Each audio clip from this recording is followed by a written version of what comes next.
Hello and welcome to the football show, obviously podcast episode 2. Hopefully the microphone works this bloody time. It was my dodgy setup, to be fair. I didn't position the microphone properly for Lee, so we do apologise. Obviously it was cutting in and out. So today we have an Aston Villa fan that if you, obviously some of you subscribe to the channel, if you see on the shorts, you see obviously the Aston Villa footballers. This is where we get the information from. Yeah. So Baz goes to the Villa quite a lot, practicing enough every game, practically 8 at the moment. Home games, yeah. So then literally all what you see is from Baz and his experience at the Villa ground. I mean, I've only had one, I'll go admit, it was quite nice. Yeah, It was all right. Enjoyed it, didn't you? Enjoyed it, crippled. yeah. Crippled for days, but it was worth it. Mm. And it was the Man City game, so it was a good one. So obviously, like I said, the podcast, we're just going to talk about football, many different things. Mm. And obviously, if you've got anything or your opinions you want to share with us, please do, because I can always pull it up in the next podcast that we do, and we could talk, talk about your opinions and what you'd like us to talk about and stuff like that. It's a very open chat, and we can just have some fun and just take the piss more than anything else. But yeah, so I'll leave it over to the maestro. Oh, the What do you want to maestro. talk about? No pressure then. What do you want to talk about today? Well, I know you talked about VAR, didn't you, in the first episode, and yep. I think I can't imagine doing an episode of this podcast without talking about VAR. To be honest, Okay, let's do it then. the way it's been, and the way it's going, and the way it's. So what was your overall opinion of it? And then we'll go into detail if you want. When VAR first came about, I thought it could be good, it could work.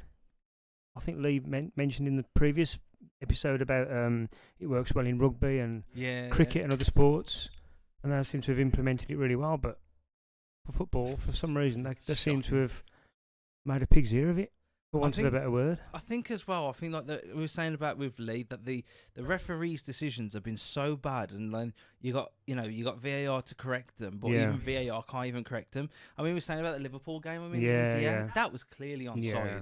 I mean, how that them? I was wanting to say, well, joking actually, that it wouldn't surprise me if the referees were paid off because that was so bad. Yeah, I get that why you say that, but that's not the case, obviously. But sometimes you think bloody hell. Yeah, but no, I think my biggest problem with VAR, well, one of many, is when the referees give a decision, then they get it in their ear from the people at Stockley Park. Well, you might want to check that. You might have made a mistake. Then they go to the screen, and literally every time they change the decision and go with the people in their ear. See, that's the one thing I must admit on that one. I agree, but I also disagree. If the referee's done a mistake, fair enough, call him up on it. Yeah. But like you said there, the referee doesn't seem to challenge it and go, right, well, that wasn't a penalty. Well, who was the weekend? Somebody was a penalty, and they only took Bruno Fernandes last night. Last night against Wigan, Did you see that penalty? That is not a penalty. No. This is where, and the VAR got involved, didn't it? Saying I think it definitely is. I don't think there was VAR, Phil, because it was at Wigan's ground. Yeah. But even if VAR was there, they probably still would have given it. But it tapped. Yeah, his well, foot. there was contact, wasn't there? But it was minimal. And I think what peeves football fans is if there's contact, fair enough.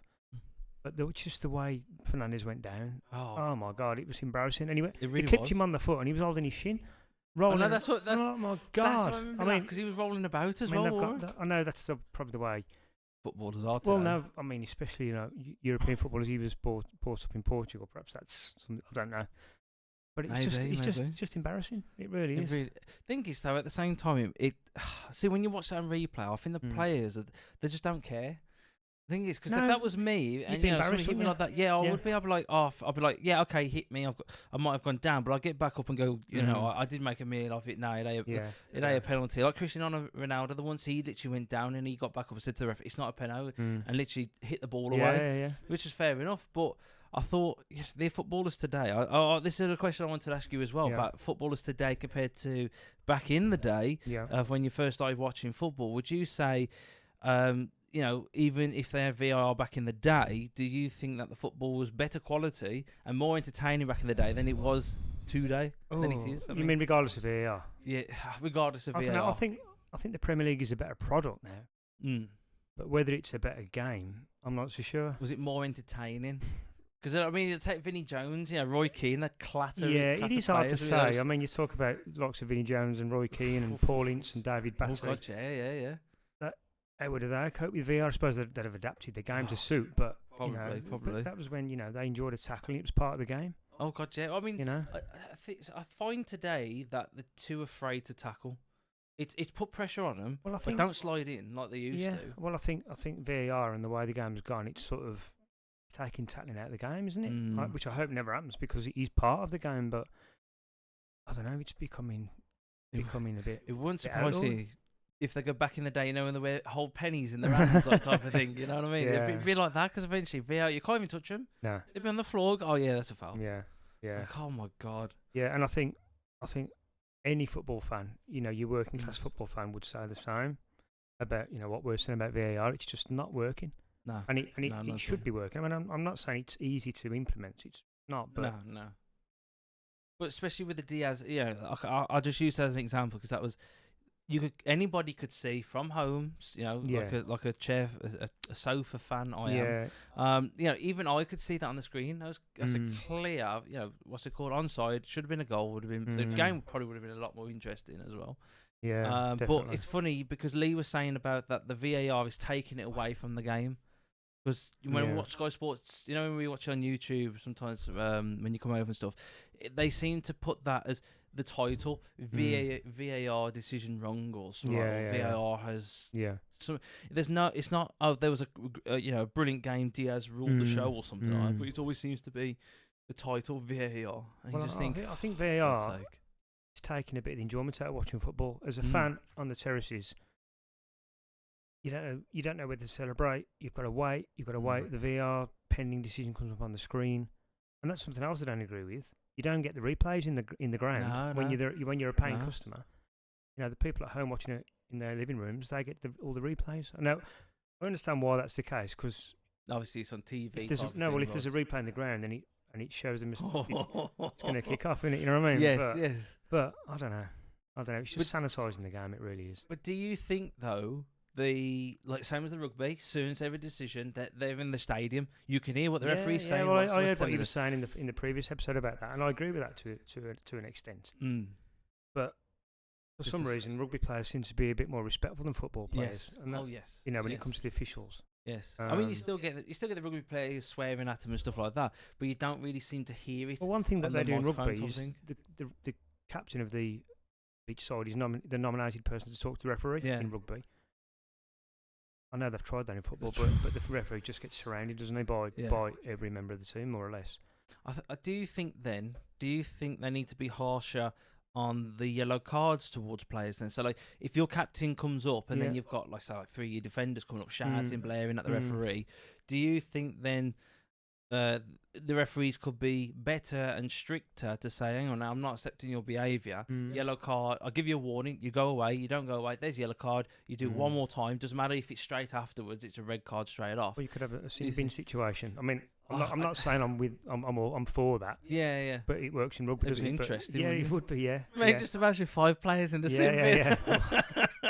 Wouldn't be room on the bench, would there? But, yeah. Oh, that'd be good. That'd be quite funny to watch. It would actually, that would be quite funny. But it wouldn't be entertaining because I think if that was your team who's got 5 players and the other's got 11 on, you know what I mean? You're thinking, hang on. Yeah. But it's hard. I know it's hard, obviously, because how many years have we had it now? 5 years, 6 years? Yeah. I don't think it's quite that long. Was it brought in during COVID or? I can't remember. Let's have a butcher's. I can't remember. But it's VAR. It's supposed to be good for the game, but at the moment it's not, is it?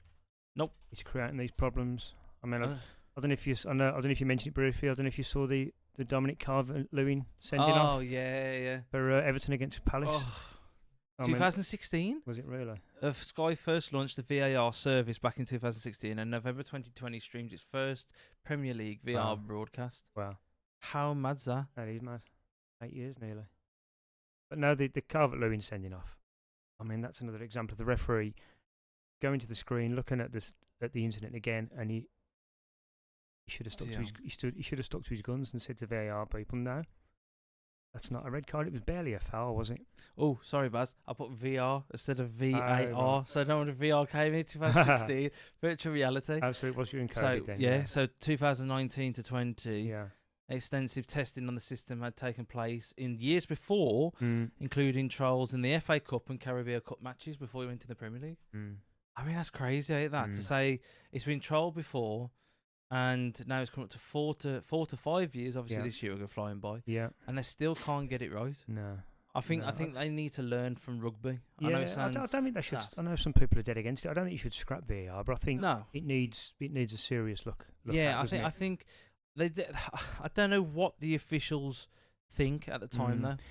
It annoys me. I mean, the Villa Sheffield United game, George Baldock, the Sheffield defender, he cleared the ball with his arm. Yeah. He literally swung his arm and cleared the ball, and the ref. I don't think he gave anything at the time, but he did. I can't remember. But he went to have a look at it on the screen and said, "It's his shoulder." And I was like, "What? No, you're watching the same incident. It's a load of shit." Yeah. And I think as well, I said to Lee, I don't know about if you agree, Baz, but I think if the ball hits your shoulder here, anywhere from your shoulder down your arm, penalty. I do. If you purposely put your arm out, they talk about the sleeve line, don't they? Where the sleeve ends, just above the elbow. See, the thing is, though, I sort of disagree, and I disagree with it, because if I was going to jump up for the ball, right, I'm going to swing my arms up because it gives you that elevation, right? Yeah. And if I put my arms up here and the ball's hit me here, and they're saying, "Oh, it's hit your sleeve, don't worry about it," my arm's purposely there, though. I still think about I'll say your forearm. Yeah. Okay, no forearm. Sorry, your tricep and your bicep down. Then, so then if it hits there and your arm's up in there, and they're like, "Oh, hang on, it's a cross." Yeah. Doesn't matter. Because if you was down here, they say that, don't they? But I think you've got to get the word intent back into the handball law, because to me it's obvious if it's intentional or not. Most times it is anyway. It is. And if it's intentional, give the penalty. If it's not, don't. Well, the other one, I don't know about you, Baz. What your thoughts on it was Ødegaard against Liverpool. Yeah, that was horrendous. Yeah, I generally thought whoever's VAR needs sacking or dropping down to the Championship type of thing. Because I mean, no offense, yes, okay, he's on the floor, but he's knocked it with his hand. Yeah, and you just think to yourself, he's actually knocked the ball with his hand, hasn't he? Was he crouching or kneeling? He was sort of like bending over, sort of turning as he was down a bit, wasn't it? But that's the thing that really pissed me off, was the fact that you can't turn around and go, that's not a penalty. If you was dropping on the floor and you tap, I mean, that would be a clear penalty. You know what I mean? But like, for some reason, I don't know if it's because it's Arsenal or Ødegaard or what. It's the inconsistency. Even if the decisions were consistent, you'd probably say have a bit more faith in VAR, but so inconsistent. Oh God, yeah. I mean, Wolves played against they played Brentford in the cup on Friday. I tell you, watch that match. Yeah, and Joe Gomez, he got sent off for a foul. What on the Brentford captain, I think it was Norgard. Oh, Norgard, okay. Yeah, and he got sent off, and literally during the same game, one of the Brentford players, Damgard, I think it was, fouled Tommy Doyle. Virtually identical. Just got a booking. See, and I mean, they wonder why they get so much abuse. I mean, talking of Wolves, Wolves have been probably on the wrong end of more bad VAR decisions than any other club. Yeah. Yeah, I got the lady at work. She goes to the ground quite a lot, to be fair. And she was saying that she's never seen so many decisions go against Wolves than any other club, and she vouched that somebody's got it in for Wolves. Well, I think it's got to the point where Gary O'Neill's just. I think it's that. Oh God, it was bad. Yeah. I mean, the thing is, he's done amazing, he's done at the Wolves. He's done a good job at Wolves, to be fair. I mean, the amount of stuff that's happened at that place. Yeah, different managers. I know a lot of Wolves fans who were a bit, when he came in. Yeah. But to be fair, he's done a good job. He really has. I think to be fair, Bournemouth didn't give him enough. Maybe not. I was unlucky to get sacked at Bournemouth. Yeah, he kept them up, which was probably his main aim. He probably did really well for that, to be fair. I mean, no offence. I mean, Solanke's playing brilliant now. Oh yeah. But God, you look at the squad though. No offence. I'm not. They're way better than what I could. They've got some decent. But you just Premier League think players. But you just think, like, no offence, Bournemouth's a small club. I understand they haven't got the budget of like Aston Villa, Chelsea, Man United. But you just think you've got a manager who's just kept you up, who's on a shoestring. Yeah. And literally, okay, it doesn't go your way, fair enough. And I just think today they're just too quick to sack managers. Too trigger happy, yeah. Definitely. I mean, I can't say much because of Abramovich, but it's weird though, because of Abramovich it worked. But now since keeping Potter, when I kept saying to you, didn't I? I said he needs to go ages ago. You know, no offense He was to the wrong man at the wrong time, wasn't he, Potter? It really was. I think maybe a couple of years, 5 years down the line, possibly. maybe. But I mean, there obviously always comes a time when you're going to look at sacking a manager, but I think there's a lot to be said for giving a manager time, you know, to turn things round. Yeah. You know, but I think there's just that much money in the game and that much pressure involved that the owners is it 150 million? Is it just to stay in or something like that with the TV deals? I think it is, isn't it? If you mad at it, though. And then obviously it's tiered, isn't it? The further you go up the league, the more you earn. So it's bonkers because it's just. But then it makes you feel like, hang on, it's all money again, isn't it? But like you said, which is another reason why VAR needs to work. Because these mistakes are costing clubs millions. Thing is, do you think then? Like, I know obviously, so like Liverpool obviously for that, I think they was going to win, wasn't they? If say that happened and they won. Do you think there should be some sort of clause then to say that, like the FA, because they're the ones that are ruling bodies, and obviously the clubs have to pay FA to be in there. Do you think there should be some compensation then put towards them? Because if they did say if that was a game between first and second, you know, that game, that massive mistake of 3 points to 1 point.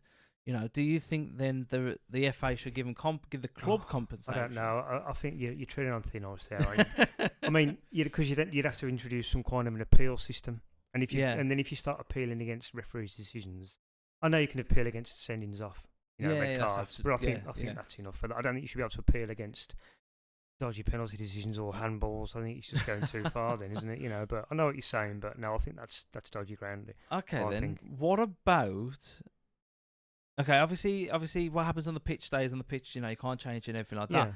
But do you think, though, the club should come together every year and have a committee saying, like, right, this ref's performance was awful, drop him down, but this ref's performance in the Championship has been good, shall I bring him up? Well, they do that, don't they? If a referee has a stinker, he gets dropped to the Championship for a week or whatever. Does he? I didn't know that. I thought that literally the Premier League referee stay week in, week out. They can get demoted to the Championship and they can go and make the same mistakes in that league, which isn't really fair on the Championship clubs, is it? You know? No, not really. You know, they're getting the Premier League cast-offs, you know. Oh, God, just imagine that. I don't know. I mean, I think regardless of VAR, I really do think the Premier League, well, the general standard of refereeing is not good at the moment. Nah, I think it's worse today than it was back in Fergie Mourinho time for us. What, possibly? I generally, I don't know about you. I love that Italian referee. I think we need referees like him. Chiellini, mate. He took no messing. Well, no, he didn't. He just having they got them staring at me with them eyes. Yeah, that's it. Popping but out. I just think these days, I think referees, they've got too much. There's too much attention on them. They're too in the media. Yeah. No, I mean, a good referee, in my opinion, you don't really notice him. No, you know what I mean? No. You know. I mean, you're going to get abused no matter what. Yeah, of course. Because you can't please everybody. You've got two sets of fans screaming for a free kick or a penalty, whatever. You can't please everybody. Like Aston Villa, when I went, literally there was a fair tackle put on McGinn. Yeah. And literally the crowd's going mental. And obviously you're going to support your own club, support your own players. But I just had to laugh though, because I said, like, to myself, I didn't realise I said it out like, oh, that was a fair challenge. And then next thing, the woman looks at me next to McGinn like that, and I thought, oh crap, I forget I'm. Well, that's the mentality of the football fan, isn't it? Yeah. You know, we're all a bit one-eyed. Even if you're so or not, we are. You know, it's not good at the moment, the referee standards. So no. So what would you say then, if you had the decision right now to say yes to VAR or no to VAR? What would your ultimate decision be? I'm somewhere in the middle. I would probably say I would probably say yes to VAR, but it needs looking at drastically.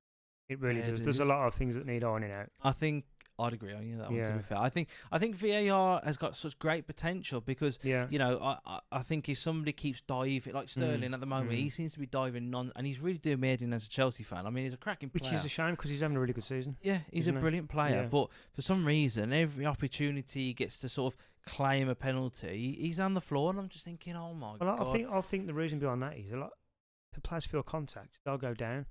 Because if there's contact and you don't go down, you're not going to get the penalty. No. You know, so to a degree. So it sounds like honesty then is the worst thing. Well, yeah, it doesn't pay, does it? Honesty in this particular instance, which is like backhanded, isn't it? It is really, but if backhanded. but you can understand the mentality, can't you? Yes, I mean, the thing is though, a penalty can make or break a game, couldn't it? Really? Yeah, I mean, look at Cole Palmer for us against Man City. Yeah. You know, I was in the waiting room to see Kylie. She's gonna have an emergency C-section. There's me sitting there going, "Oh, it's a penalty." Yeah, I don't know that. Yeah. You know, that type of thing. But I think I just don't like back in when I was a young teen. I just think you know the football was entertaining. Football was great, you know. Okay, yeah, don't get me wrong. Some of the best goals in the world ever scored was actually offside, like Mkhitaryan's for Man United. You know, he falls to the floor and he hits it with the back heel. That was brilliant. I mean, that was technically offside, apparently. If that VAR was that. Yeah.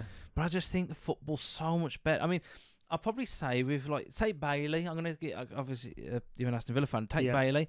Now he's a player.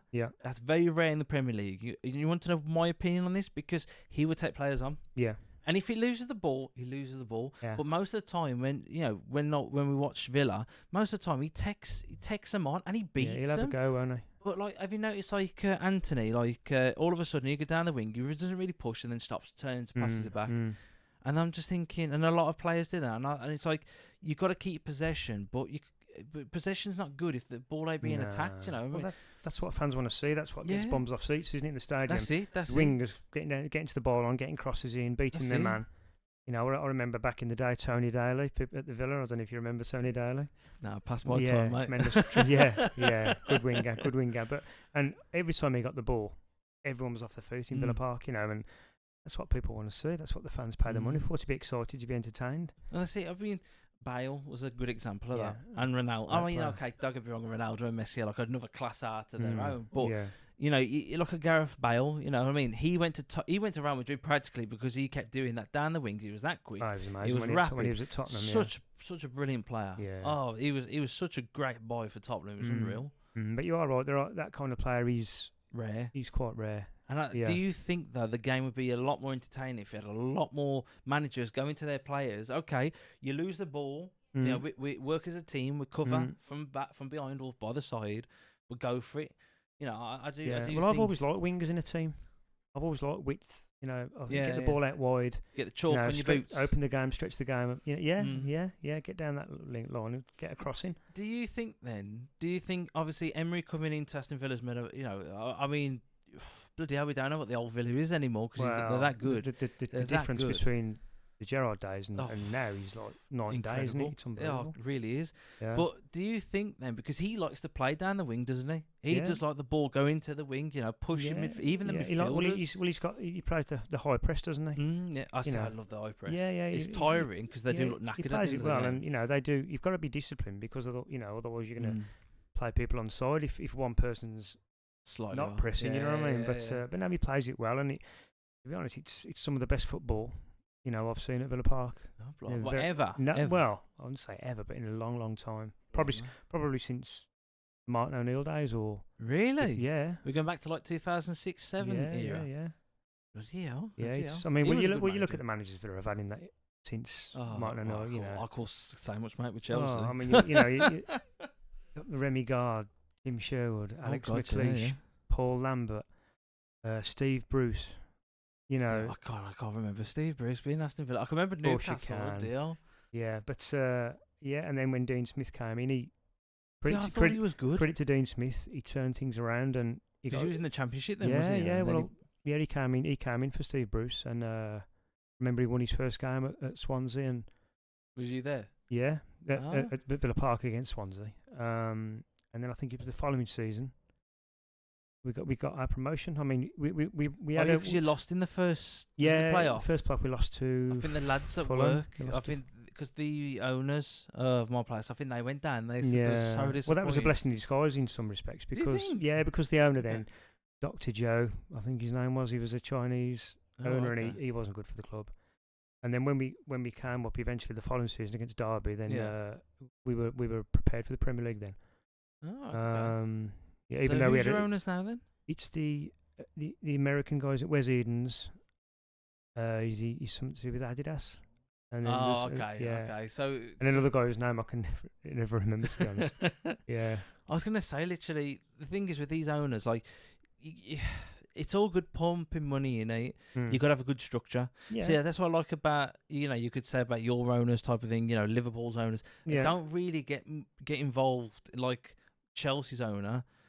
He does my head in. He's in the dressing room before. Yeah. He's in the dressing room during the second half. In the break. I'm just thinking. Well, I don't want to talk about Villa all night, but that is one good thing about Villa's owners. They're quite anonymous. They'll support the manager with funds and training ground, and there's talk of a new stand, which is it? Oh the North Stand, which is going to be replaced at some point. So things are. It's going to be louder than before. I mean, it was loud when we was there. Man, say Jesus. Yeah. But yeah, there's a lot to be said for good owners. I mean, you get these Chinese owners, and I think might have Chinese owners at the Albion at the moment. Yeah, Lee was saying last week. He said he can't stand it at the moment. And they're looking to sell the club, and it's all But it's like Wolves though. Have they got Chinese owners as well? I think they have. Yeah. Because I know last season they were struggling for money, wasn't they? Because they were selling off all the players, wasn't they, to keep it afloat? Yeah. Yeah, but no. Nothing against the Chinese or anything like that. But it just seems to be. Yeah. They got lots of money. I mean, Christ me, they've got to have some money to go into the club for a start, course, just to buy it. But you've got to have the right intentions, haven't you? You don't want to go into there just to make money, because at the end of the day, football club ain't really to make money to a certain degree, is it? No. Not unless you're winning the Premier League every single. But then look at Man City. I mean, look how much financial fair play they got. Is it 114 or something like that? I think it's 120 odd cases against them, which is ridiculous. It is. I mean, how many of them will be proven? That's the thing. I don't know. Good solicitors. But it's just. I know you shouldn't really compare situations, but you look at Everton being docked 10 points for the one misdemeanor. I think they were £19 million overspent. Was it? Yeah, so it's a lot of money, but in footballing terms, it's not a great deal of money. No. So you've got to wonder, why have Everton been hit with 10 points for one misdemeanor, and Man City have got over 100, and you don't seem to hear anything. I'm not saying Man City are got any pull with the Premier League or anything, but it does make you wonder. It does. Well, they say money talks, bullshit walks, don't they? Indeed. They say one thing. Indeed. There is one thing I did actually want to say to you. Right? Do you know what is one of the best in ownerships, the best deals and profits anybody's ever made in a football club? Can you take a guess who? Oh, the best that they've come in with, and the best that have gone out in Premier League. In Premier League history. Ooh. I read this the other day and I was quite shocked. I don't know. Was it something like Bolton Wanderers or somebody? I don't know. Chelsea. Really? Abramovich came in. I don't know if it was 24 million or 40 million. It was one of the two left. Was it 4 billion he sold it for? Was really? It? Yeah, I'll see if I can get it up, because I was looking at it and I was like, no, wow, I thought that's a load of crap. Yeah, because he was forced to sell it, wasn't he? Oh, I mean, as a Chelsea fan, I would have kept him. It corrupt and bent as. Well, it was all to do with Ukraine, wasn't it? It was all just getting a bit messy, so he had no choice but to sell it. But so I sold it for 5.4 billion. Wow. Right. So then we find out sold for 2. I can't even spell it. Here we go. Abramovich. Let's find out. Chelsea brought Russian billionaire. Doesn't really tell you how much did Roman sell Chelsea for. Well, they're saying 4.225. Yeah, it's a lot of money in it. Roman Abramovich has sold. Forced to sell. Obviously, that completes the sale. I'm trying to find out the one before Chelsea's. Because it was in 2002 to 2003. Sold to Abramovich. I know Chelsea got sold for £1 to the previous owner of Abramovich. I remember that because I've read that in the Chelsea book. I'm trying to find. Oh God, let's find. Well, this would be the one. Let's have a look. Abramovich. He completing. Let's see if it says here how much. You know what? When you try and find it, it's like what's called leaked documents have revealed that Abramovich has held assets worth more than 1.25 billion with credit. Deal. Man, it's mega money. It is. Well, that's the money that's in the game at the moment, isn't it? Oh God, yeah. Oh, hang on. How much? We put it as how much did Abramovich buy Chelsea for? There we go. 100. So back in 140. So 140 million, right? Yeah. Plus a staggering 80 million in debt. Okay, obviously. Yeah, we was in mega debt when he sold it to the bloody. What's his name? Bowley. Ted Bowley, is it? Yeah. Oh, Ted Bowley with stupid money. Yeah, so you think 140 million abroad? I got that wrong now. I thought it was 24. Must have misread it. But you think that is stupid 5.2 billion. Jesus Christ, no one's got a yacht. I know. Yeah, it's big money in the game these days. It's off. And this is the thing. I think. Do you think as well that today's being so obviously like so demanding? I mean, Mbappe. I mean, well, actually, tell you what. Take our best player in the England squad at the moment, Bellingham. 247 million he's worth now. Really? If anybody was going to buy him, apparently that's how much he'd be worth. He's the highest player at the moment in time. Well, with the current market, that's probably about right, isn't it? Do you think that's too much even with today's money? Of course, it's too much, but that's the way football is. The moment you look at the like Jack Grealish, 100 million. You know, I bet you was laughing. You lot was laughing when you was walking to the bank with that 100 million. Yeah, but like as an outsider, Casado, how him is worth more than Jack Grealish? So I have no clue. Jack Grealish has done more for Man City. You know what I mean? That's the thing. But the thing is, these days, if you want the best players, you've got to play top dollar. Yeah. And it's the best players don't come cheap. I mean, no. Rice at Arsenal. How much was he? 110. I think he was just over 100, wasn't he? Yeah, 100. I mean, he's a good player. Oh, he's a great player. I think he's better than Casado and Fernandes for us. I really do. I think we should have gone for him because we could have played him in the middle and we could have put two attacking midfielders on, but we seem to like one. Yeah, but how much money are Chelsea going to throw at this project? I mean, they've spent $1 billion, is it, in the last 3 windows? Yeah, it's classed it. Yeah, I mean, that's stupid though. I mean, Modric, you can see he's got so much talent. There's a player in there. There really is, but at the same time, he's not worth 100 million. No way. He doesn't bring enough to the team to justify that price. I mean, no offense. He made him in the future. He's only a young lad. Yeah, and he's got a long contract, hasn't he? Yeah, 8 years. Yeah, so because he got away with that financial fair play. Yeah, that was another loophole. It's a financial fair play loophole, giving him these long contracts. But so he's got plenty of time to come good, and you might find he does. But do you think though, would you be happy? Obviously, if your club did that, would you say as an Aston Villa fan, like you buy a player, I don't know, let's say the market's obviously every year it seems to be going up the values. Say you buy a player for 130 million and you had a Modric performance which was more miss than it was hit. Well, you wouldn't be happy, would you? Would you say then the club's wasting money? Possibly. I mean, like I said, he's a young player, he may come good. But when you're spending that kind of money, you want instant results, don't you? I think. Do you believe? Because he came from the Turkish league, didn't he? I believe he did. No offense to the Turkish league. No offense to the Turkish league. Anybody was? It's like a championship or probably even League One. Not being nasty to him, but you absolutely smashing it in a league that's not really one of the best in the world. Far from it. No offense. Yeah. But then coming into the Premier League, which I believe, not just because I'm English or anything like, it is the best league in the world. It is the best footballing product. Probably not as tactical as Spain or Italy, but maybe not. It's got a bloody, I don't know. Well, it's the most viewed league in the world. It's the most viewed because it's the most passionate league, isn't it? God, especially with the fans. Well, yeah. Oh, well, I mean, for me, the fans make the game, don't they? Yeah. Oh God, yeah. Oh God. What? Okay, then the other thing I wanted to ask you: do you feel that today's ticket prices is fair? Yeah, I would say not too. I mean, I know you've got your more expensive clubs, and now Arsenal season tickets are over $1,000. Was it? Well over $1,000. Yeah. Stupid. But I think in general, it's probably not too bad. Because the clubs can't afford to price the fan out the game, can they? Because, like I said, the fan is the lifeblood of the game. Yeah. But I think it's about right at the moment. So So I'm only going to ask you because we went to Villa. You took me to Man City. Was it £40, £42 a ticket? £40, I think, in the lower north stand. Yeah, which is quite close, very close to the pitch. Yeah. It was right by the, by the dugout. I don't know who was on TV at the time, but somebody was on TV. Was it TNT or something? I can't remember what channel it was on. Yeah, the pundits were on the side. Yeah. So I mean, we had a good view. We had a good view type of thing. But I just think, obviously I understand what Lee was saying about the lower leagues. They need the money and everything like Kiddie.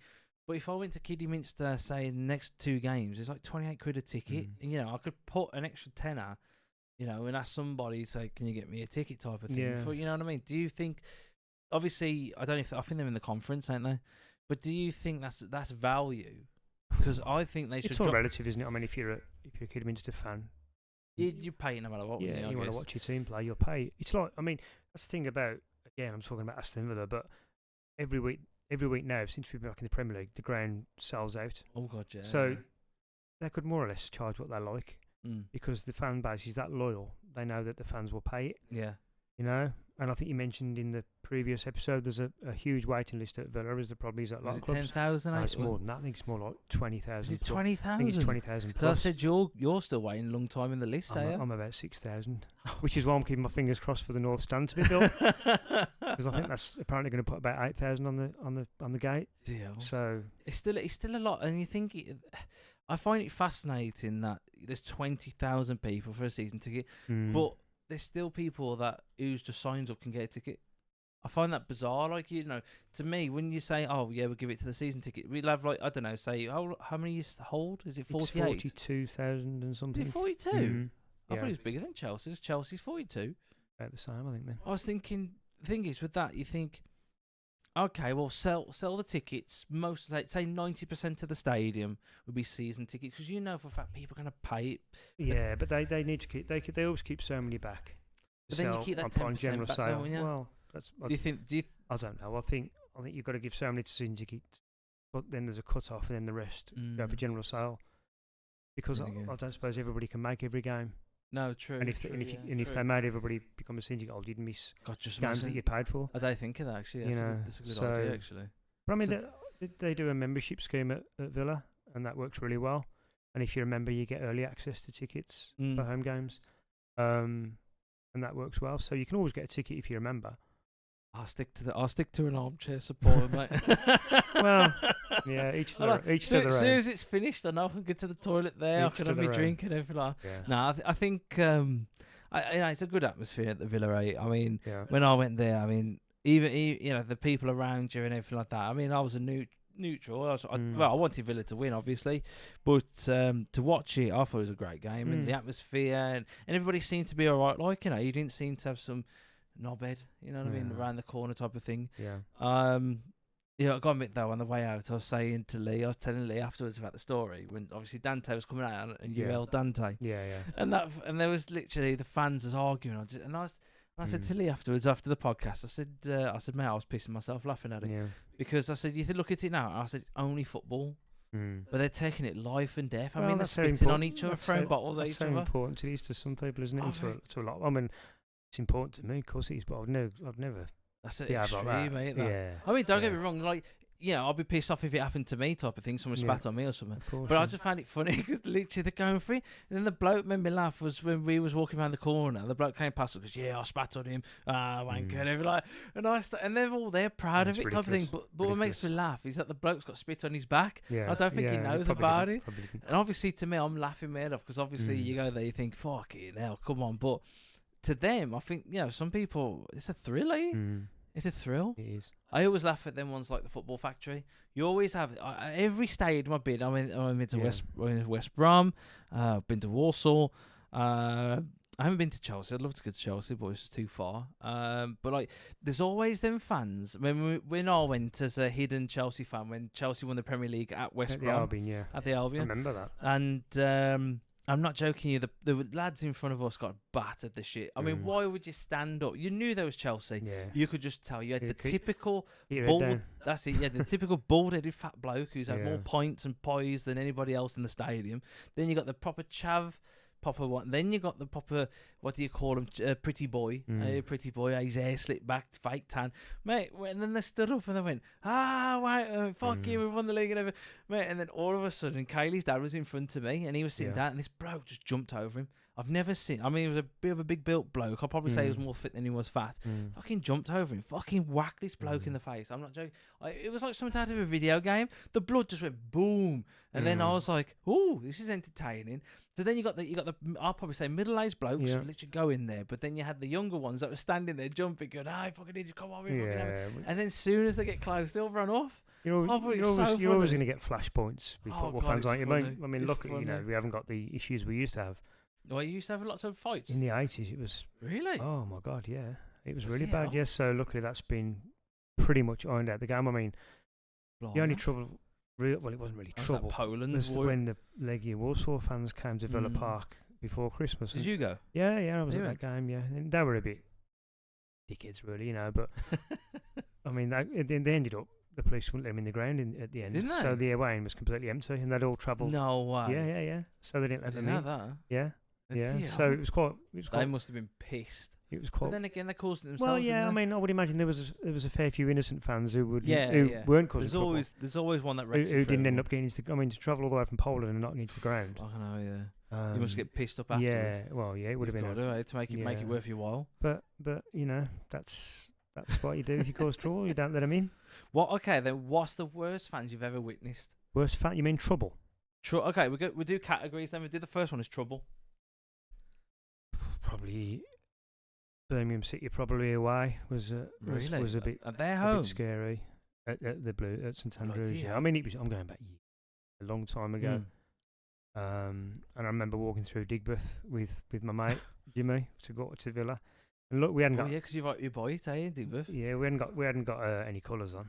And there was a pub on the left hand side as we were walking towards the pub, and we're probably 20-30 yards from the pub, and a brass curtain pole comes through the window. No way. And lands in the road, followed by Blues fans singing Zulu Zulu and running out the pub.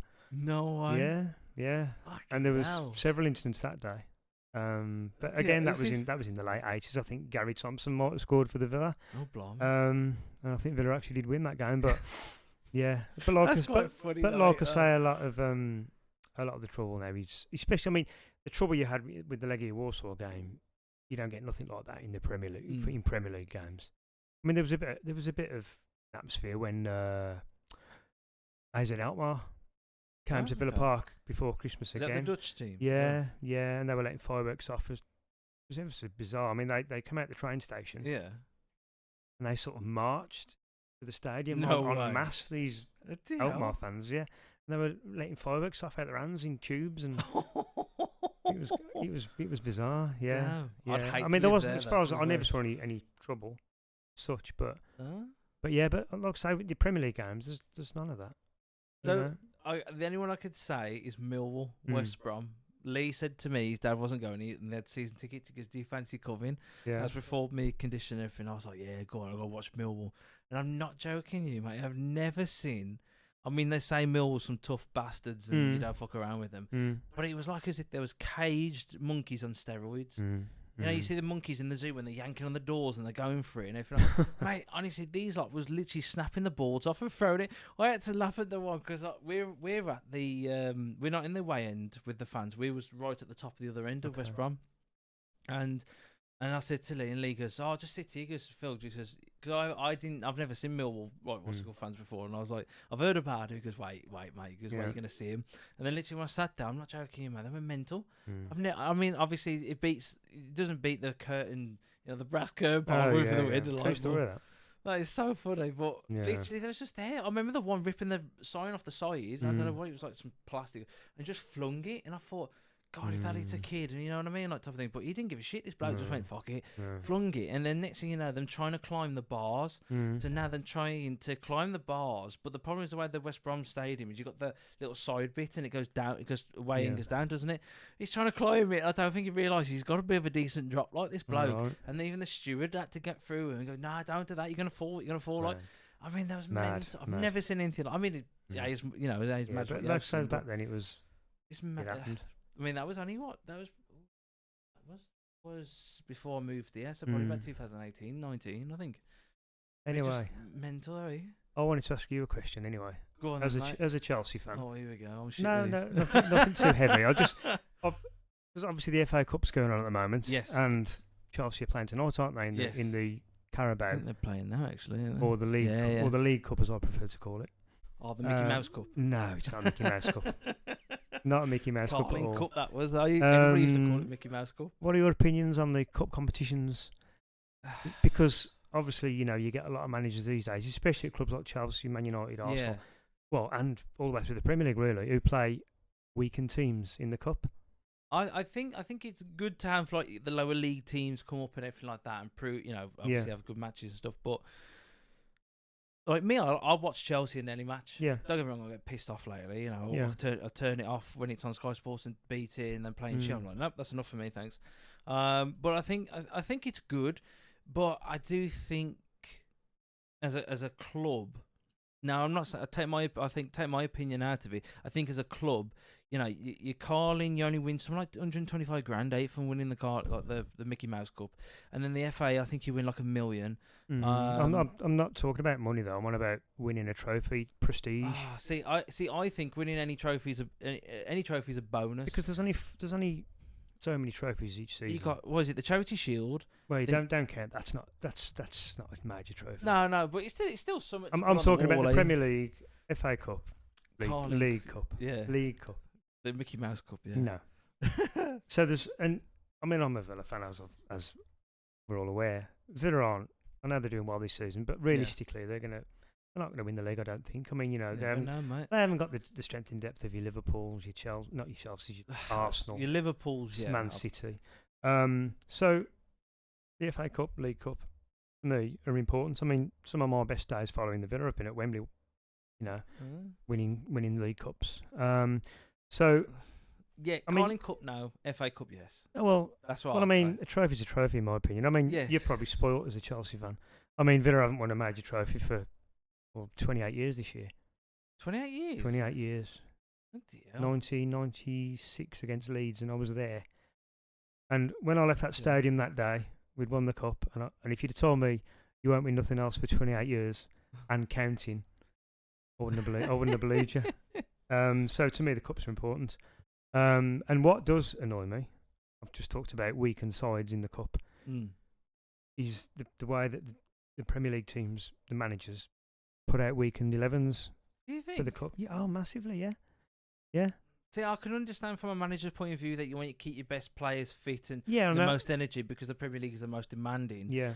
But at the same time, I think I think it is good to mix it up. Yeah, I think maybe make one or two changes. Rest a couple of your main team. But I don't know. It's different for clubs like Chelsea and Arsenal, Liverpool, who've won trophies and have got used to winning trophies over the last 10 years or so. But if I was the manager of Villa, Everton, a club of that level who haven't won, I mean, Liverpool, I don't think Everton have won a trophy since the 90s. I think it was 95, the FA Cup, I believe. Lee said they're their only team, they've never been relegated. Oh, I don't know. I don't think Arsenal have ever been relegated, have they, or Liverpool? To the top flight. I don't think Liverpool have ever been relegated, or Arsenal.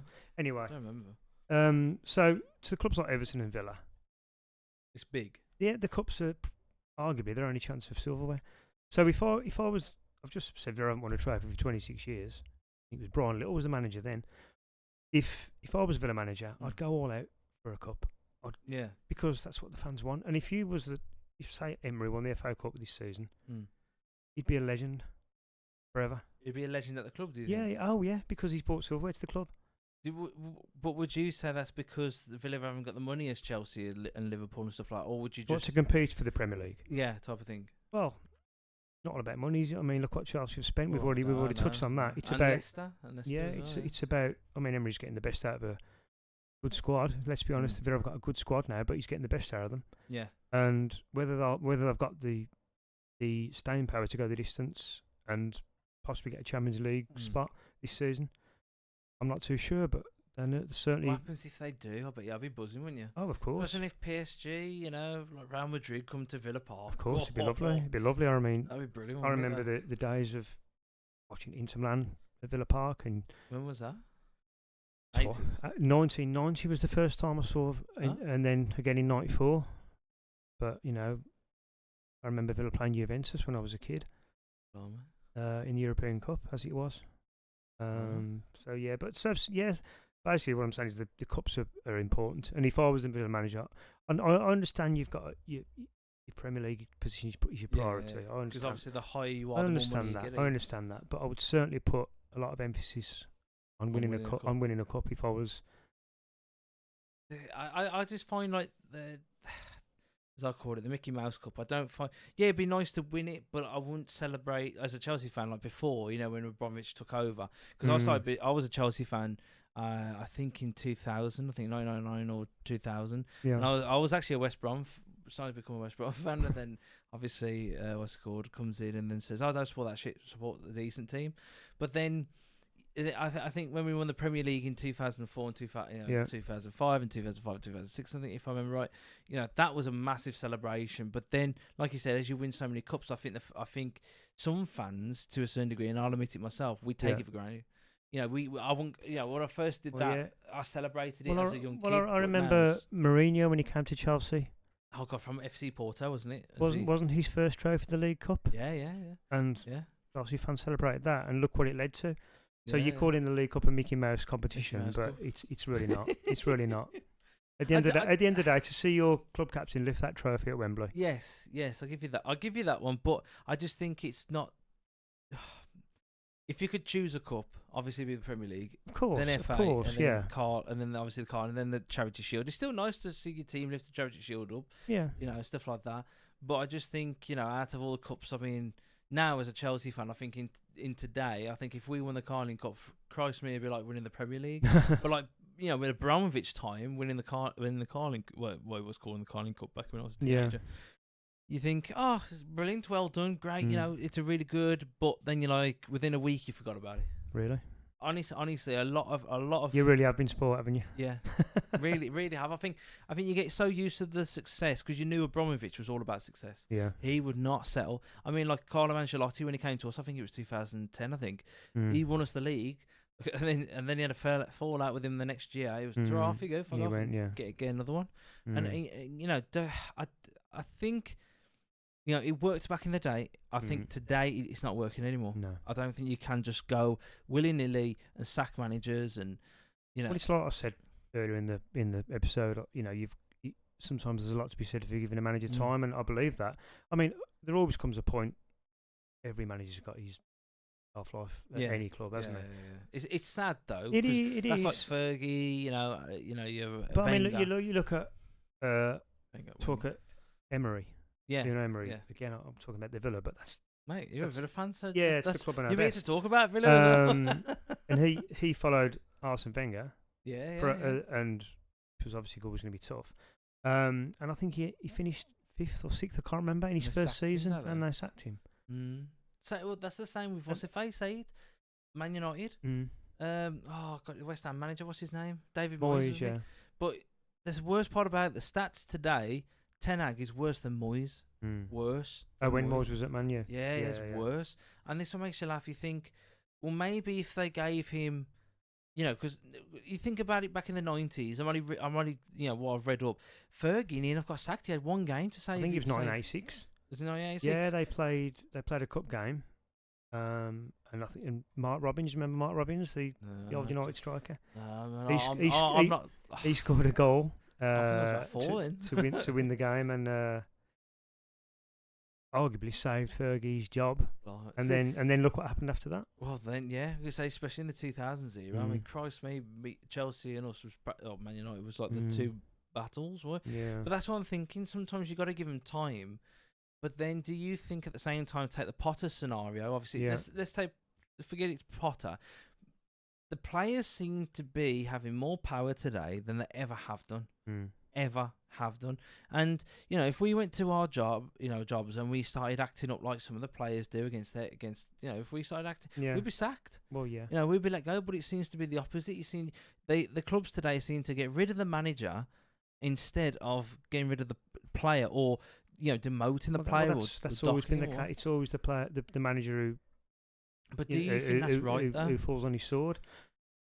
Well, ultimately, it's the manager who makes the decisions, who picks the team, who signs the players, sells the players. So what happens if you say like a manager came in and he's come with his guy's shit squad, he's inherited a shit squad, the owners are not willing to put any money in, would you then say, okay, the players don't like his playing system, but his playing system is more attacking, and they're going, oh no, I don't like it, blah blah blah, they have a hissy fit. Do you then think, hang on a sec, lads? I don't know. I mean, if you bring a manager in and you don't give him any money, so they're working with the previous manager's squad, you can't expect too much, can you?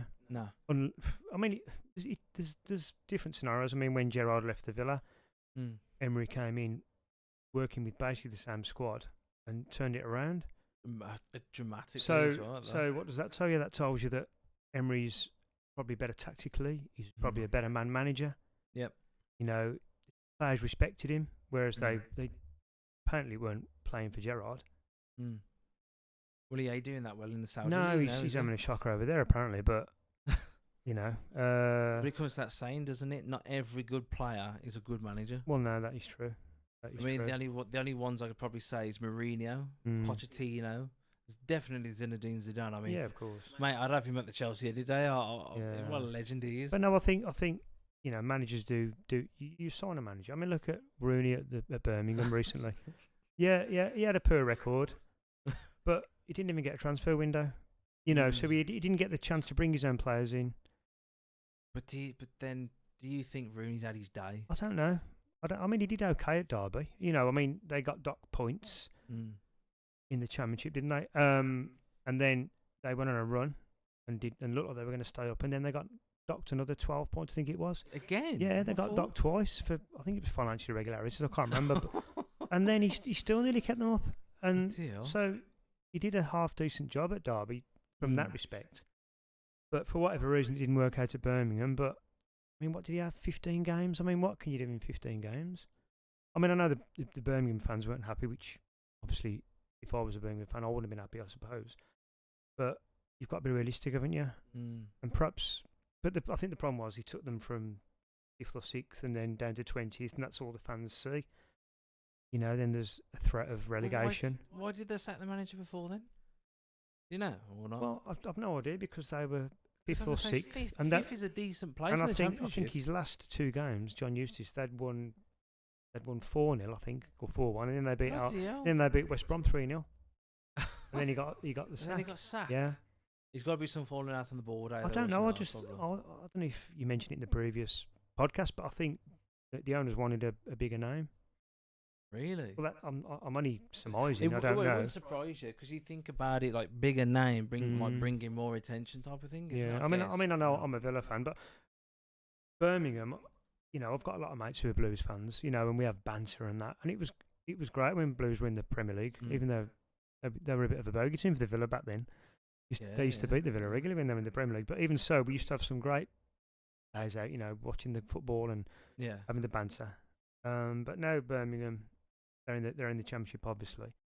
But to be fair, I think they've bought Tony Mowbray in, haven't they? Oh, yeah, and I think that's a really sound appointment. I think he'll do well for them, because he was unlucky to get sacked from, I think it was Middlesbrough, his previous job. I think he had. Oh, because didn't Michael Carrick take over? Yeah, I think he'd got Middlesbrough in the top half of the Championship, and when he got sacked. So yeah, I think he might do quite well there. We'll have to wait and see. We'll see. Watch this space. Yeah, but again, like any manager, he needs time. Yeah, you know. I do still think that they gave Potter too much time though. Yeah, I mean, you could clearly see that the players. But I can understand why they gave Potter as much time as they did, because there's obviously a good manager in there somewhere. Yeah. I mean, look at the job he did at Brighton. Oh, you know, and he did his apprenticeship, managerial apprenticeship abroad. Did well abroad. I think it was Sweden or Norway, somewhere like that.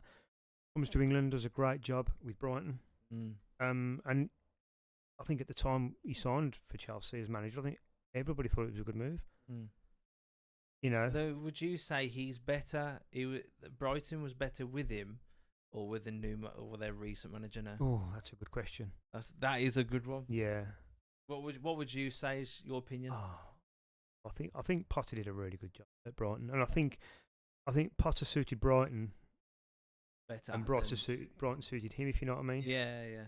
So I think Brighton was the ideal club for him. Whether Chelsea were too big for him, maybe. I don't know.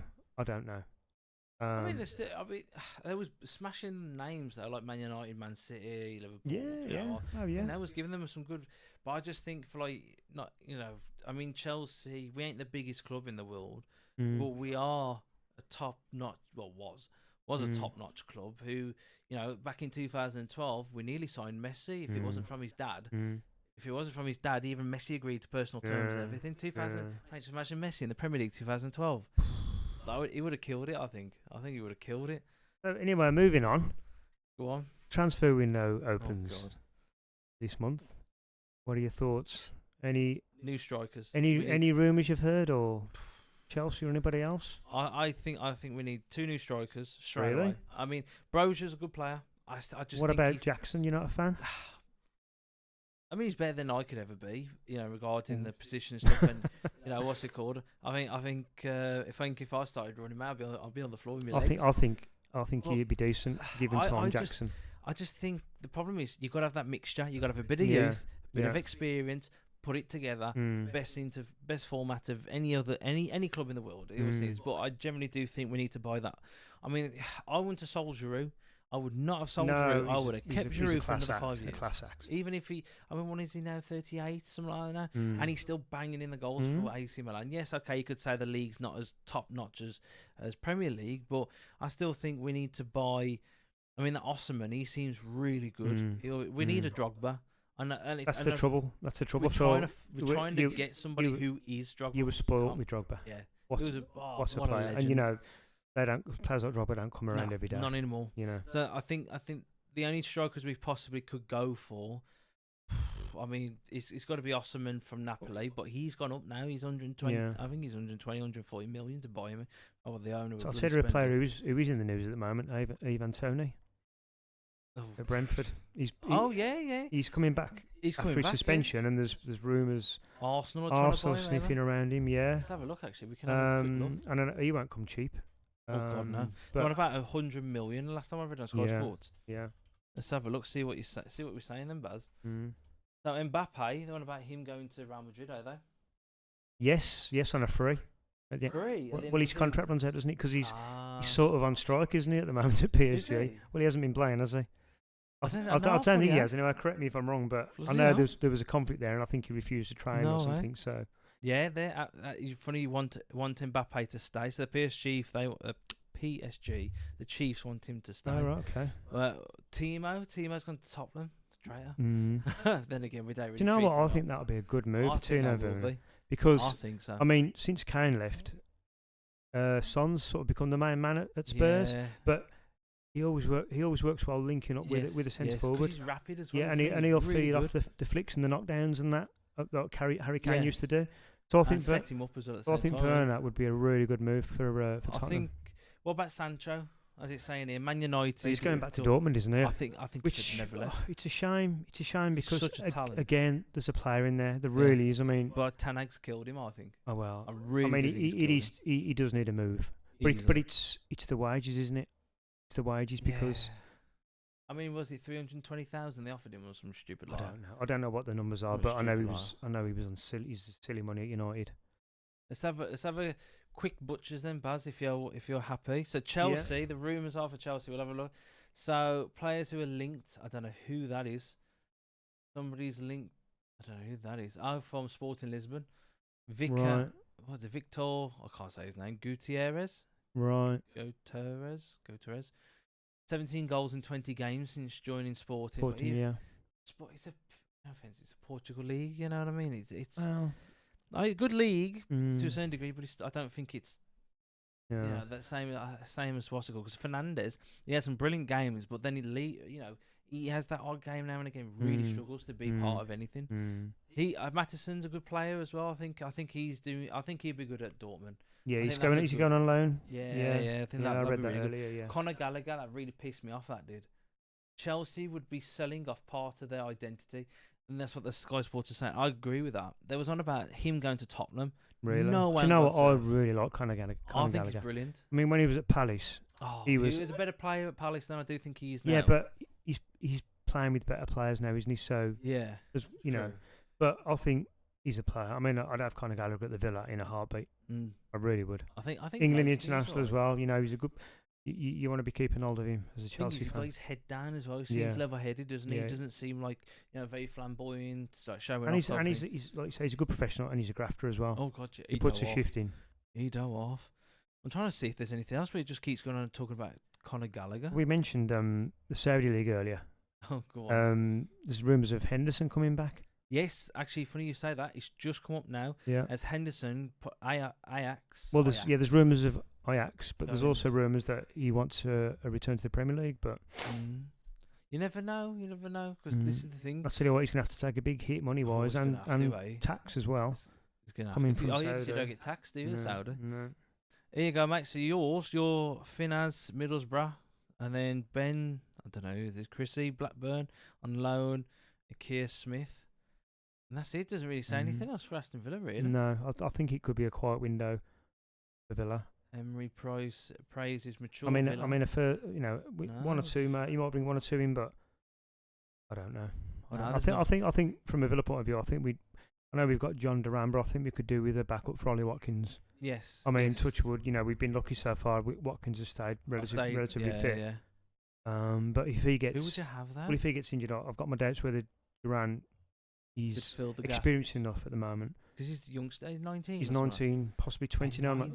Imagine 19 years at the Villa. You know what I mean? Yeah, I mean, if you're good enough, you're old enough, aren't you? I mean, yes. But Duran hasn't had that much first team time. I mean, he's had a couple of starts in the cup, I think, or in Europe. Yeah, and he hasn't really done. He looks promising. I mean, there's a player there, I think, and he's got a good attitude. Just needs time. He just needs some experience. Yeah. Do you think then they need to be loaned out more? Like to say, I'll loan you out. I don't know. Say 16 years old, loan you out to like I don't know somewhere like the Swedish Norway league, then go up a league and say maybe there's a lot to be said Turkish. There's a lot to be said for loaning players out and giving them game time and experience. But I think in John Duran's case, I think he was bought as a backup for Watkins. Because he's been in virtually every squad this season, and there's been no talk of him going on loan at all. Well, we're losing 1-0 at the minute, mate. Oh, it's that shit we early are. Days. early days. Yeah, and don't forget it's 2 legs as well. Is it 2 legs? 2 legs. Is it semi-final? Oh, yeah, semi-final. Yeah, so you've got the second leg at Stamford Bridge to come. But I mean, you're saying that though. He's playing a full strong team, isn't it? That's a strong team. That's a Premier League team. Yeah, it really is. I've noticed that we seem to play better in the second half than we do the first. I don't know why. I don't know what goes on with Chelsea, or I don't know if we've got Thiago Silva, Dasai, Gusto. I mean, good bloody players. You think they'd have enough to meet Middlesbrough easily? Well, then again. I mean, Middlesbrough. I was at the Middlesbrough Villa game on the weekend, and Middlesbrough are a good workman-like side, but there shouldn't be any match for Chelsea. Looking at that team. I'm just shocked, but then again, Chelsea hit and miss non-stop. Unfortunately, but it is what it is. It is what it is. Is there anything else? I'll tell you a rumour I did hear the other day, which shocked me. Was rumours of Eric Dyer leaving Tottenham? Yes, and going to Bayern Munich. Bayern Munich. Yeah, there's rumours. Definitely going a heartbeat. There's rumours of that. Yeah. Yeah. That'd be interesting because they've got. They got that. Is it South Korean? Who's the centre? Or is it Chinese? The centre back. And then you got Unpocho. Is that his name? I can't say his name. But they got Delete as well. Yeah. And I just think. Is he still there, Delete? Yeah, Delite's still there, but he's not really much in favour of Poch. Tuchel. Timo. That's it. I can't think of the. Tommy Tinkle. Tommy Tinkle. That's it. But you know what? Do you? If that was you was in his shoes, would you do it? Eric Dyer. Yeah. I think so. If you're not going to get much game time at Spurs, he's probably got one last move in him. He's probably. Was he 29? He's got to be late 20s. He seems to have been around for a long time. So if Bayern Munich come knocking, you don't turn them down, do you? No, not Bayern. I think. Okay, then if I give you an ultimatum, then say if you was him and Aston Villa, the roles reversed. You're him now. Aston Villa come knocking, they offer you 150 grand a week. And you go, okay, not too bad. Bayern come knocking, they go, I offer you 200 grand. You get some little bits and bobs here, like your sponsors. Well, I suppose if what would you do? I suppose if Bayern Munich are in for you, then you've got more chance of winning silverware, haven't you? I guess so. So but it depends if you want to go to Germany or if you want to play in the best league in the world. What do you want to do? True, very true. Okay, what would you choose then? That's a good question. I know you're a Villa fan, but obviously, if that's it's hard to say. I mean, if I wasn't getting any game time in England and Munich. Said you're guaranteed to start, or providing you keep performing, then you'd probably go to Bayern, wouldn't you? I'll probably get to Bayern, even if Chelsea came knocking. I think if that was me, I'll probably. I mean, Munich are a huge club. They've got an incredible stadium, and they look after the fans as well, don't they? That's one thing. But I probably would have to get to Bayern, to be fair, just to try it out. And then if I wasn't good, I'd just come back again. I always think the English Premier League. There's always opportunities for the English players, ain't there? But like Henderson, I don't know, man. Do you think he's had his time? Henderson? I think Liverpool had his best days, certainly. But do you think that coming back to the Premier League would be good for him and the club? Well, it would be good for him from an England point of view, because obviously Southgate still likes him, and if you're going to play for England, I would imagine Southgate would rather he was in the Premier League than in Saudi. But you couldn't go back to a top club though, could he? If he go to mid-table or bottom, probably. I mean, I wouldn't imagine he'd be any of the top 3 or 4 clubs would be in for him. I'll probably say top 6. But I'll probably say he could probably go to Wolves. Or no offense to Wolves, I'm just saying but he could go to Wolves, Crystal Palace. I don't know.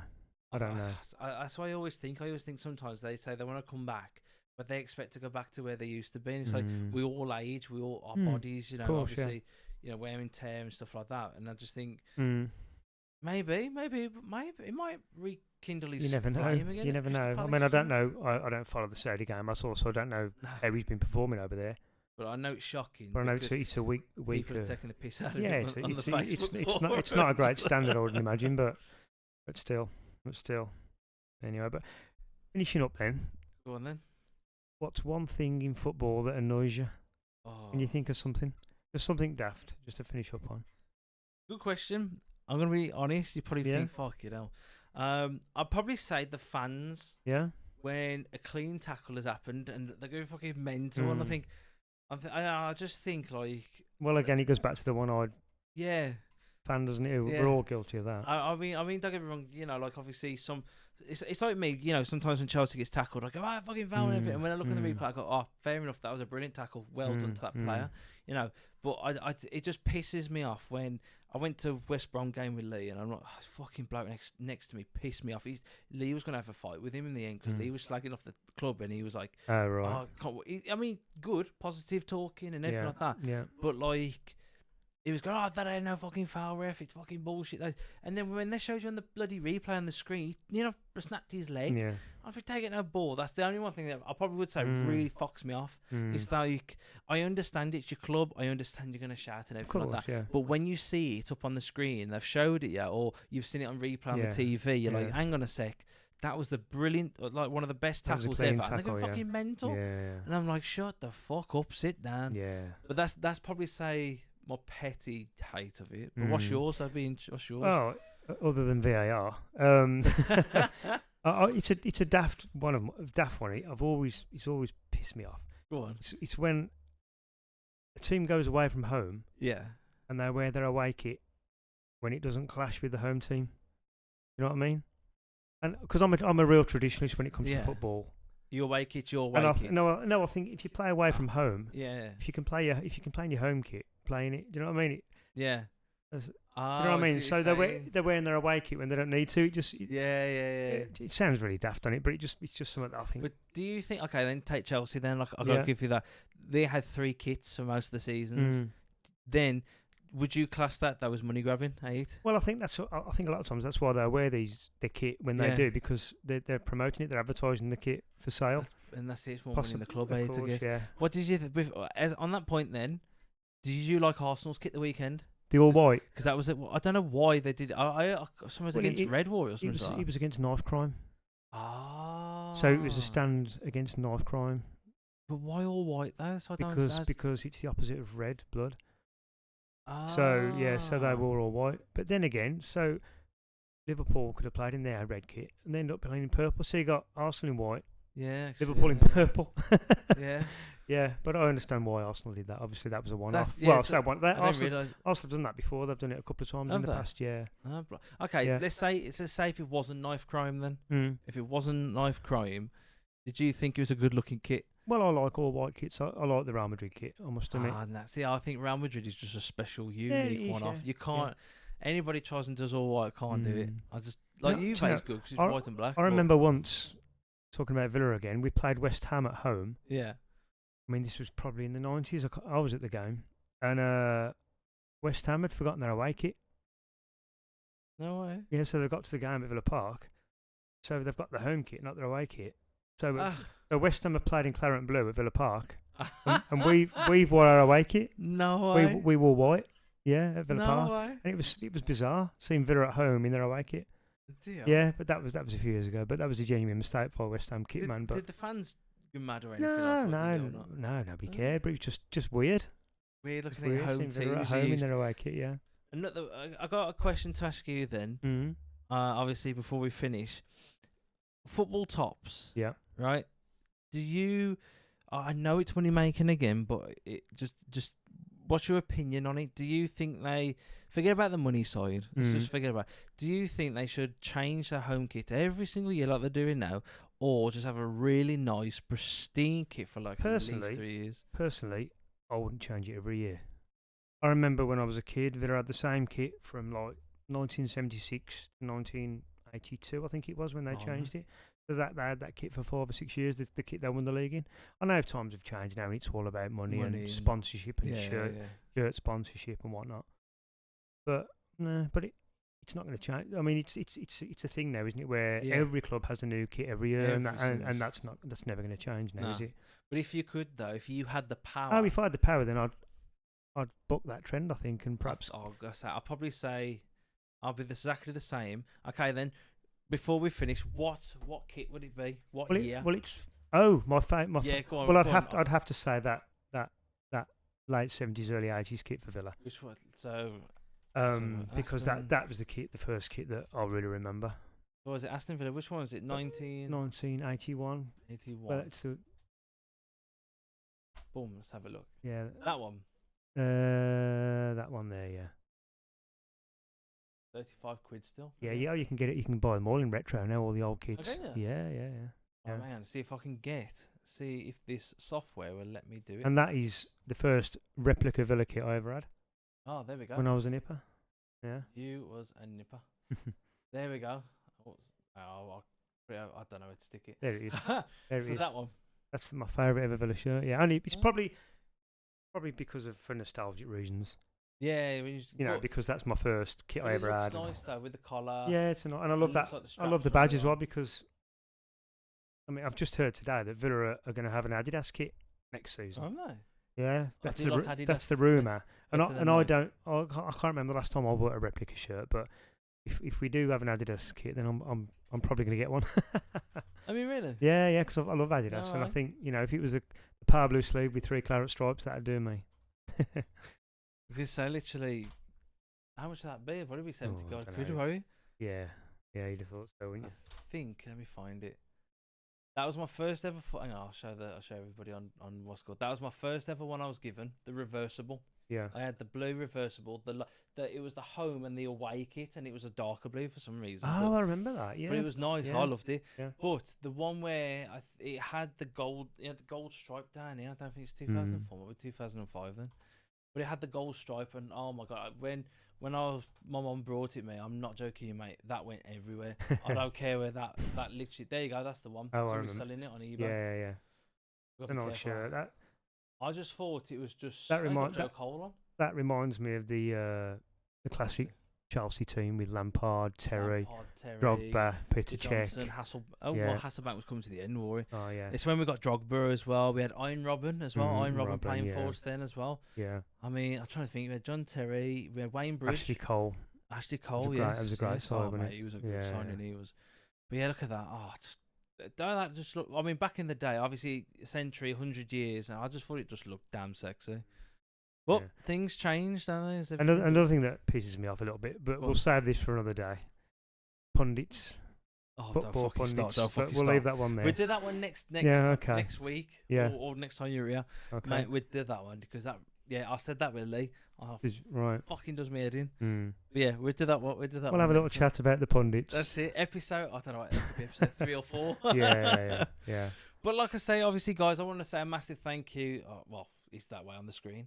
But Baz, I want to say obviously a massive thank you. Thanks for having me. I've enjoyed it. Mate, this is, as long as you're happy to turn up, mate, we'll do it as many times as you want. Yeah, I'll talk football till the cows come home, mate. That's it. That's what we like to hear. But like I said, if you've liked this, please subscribe. Please give the thumbs up.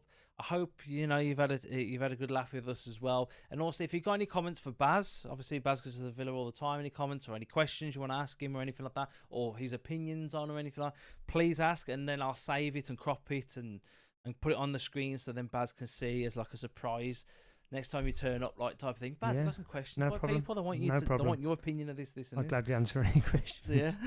I can't promise to get them right, but I'll have a go. But like I said, obviously, thank you so much. And like I said, honestly, subscribe. Please put a thumbs up. It helps the channel out so massively. And then, obviously, in the future, you never know.